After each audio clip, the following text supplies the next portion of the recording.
Nothing can be more frustrating when you sit down to watch one of your favorite programs on the DirecTV streaming app and you run into issues streaming it. Well, in today's tech video, I'm going to show you how to fix the DirecTV streaming app if it isn't working on your Insignia smart TV.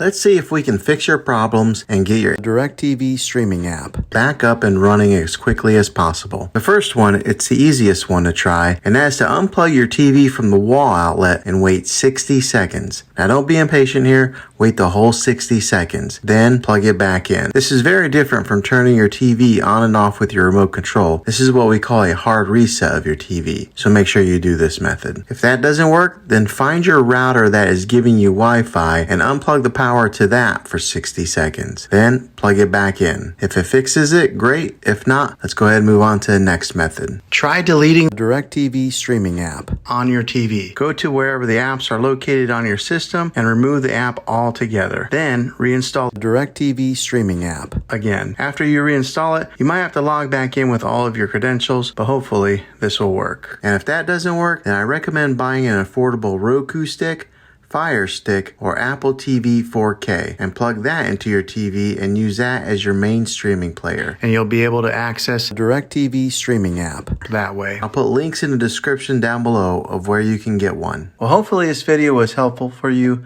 If it was, go ahead and click a thumbs up on it.